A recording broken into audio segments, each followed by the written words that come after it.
Good morning to both of you. How are you? Great. Excellent. How are you? I'm doing good. It's always good to talk to you guys. It's this will be the second time, and I'm loving it. Ah, yay. Today I'm here with Emmy-winning actor Joe Morton and celebrity acting coach and casting director Tracey Moore. We're talking about season 2 of the award-winning series Inside the Black Box. And Tracey, I'm going to go with Joe first, even though my mom's smacking me on the back of the head saying ladies first. I'm going to go with Joe. Yeah, James. Joe, what can we expect in season 2?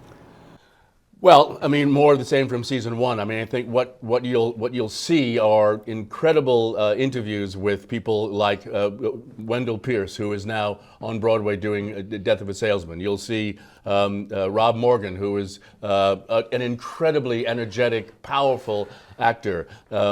Jeffrey Wright, Debbie Allen. I mean, I think you're going to hear and witness some testimony by these actors that you don't usually encounter on other kinds of quote-unquote interview shows. Also, you'll see some incredible talent in terms of the students that are on camera.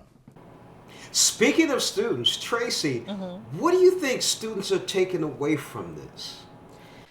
First of all, the students that both Joe and I have interacted from season 1 to season 2, they have never had this experience before. Their minds are blown because it really is like a master class.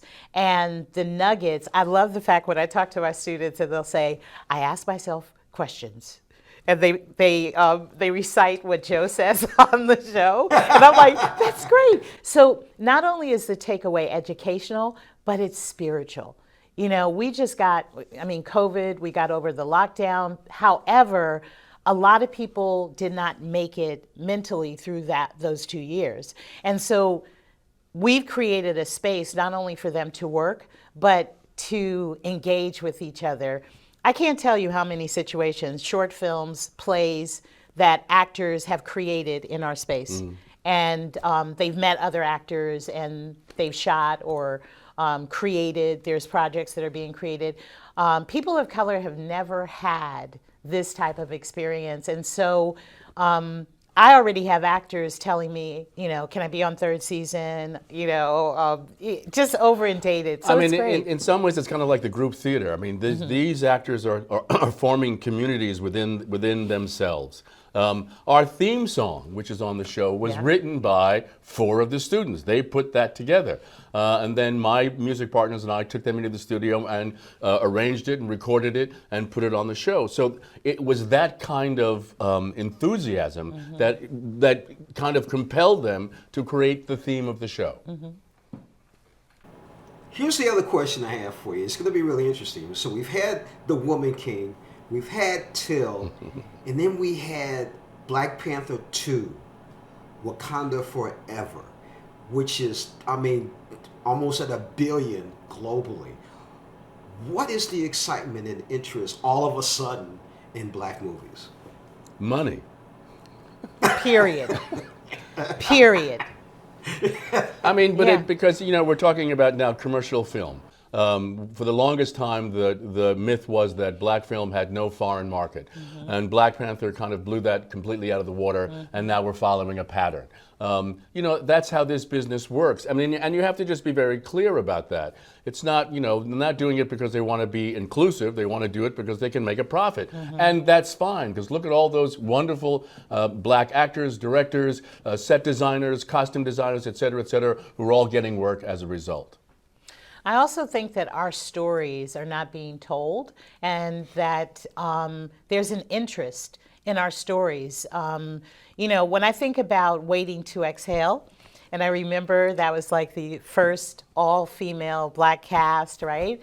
And right after that, Hollywood was like, do we have black films with women, you know, ensemble? Like, that was the thing. But I honestly believe, and even with Till, there are a lot of people who don't know that story. And specifically, I know a lot of white friends of mine who did not know that story and were intrigued, and it led them into other stories about Tulsa and just our history. So I definitely believe number one is money, and number two is that our stories have not been told, and they're different.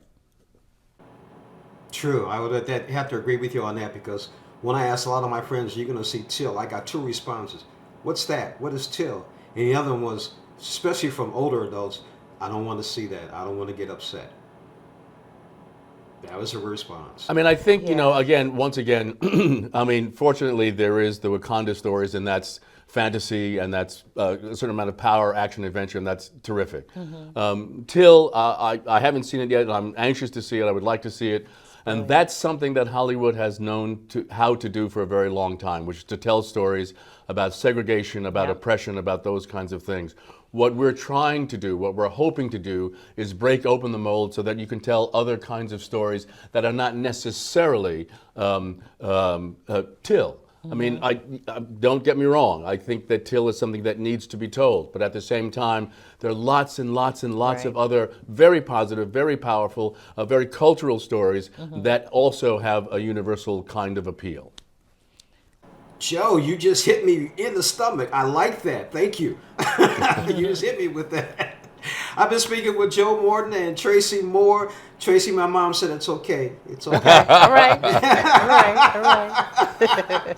We've been talking about this. And thank you. We've been talking about the second season of Inside the Black Box. Anyone, I suggest you got to see this. It is great. Thank you again for joining us on Morning Blend. Thank you. Thank you, James. Thank you.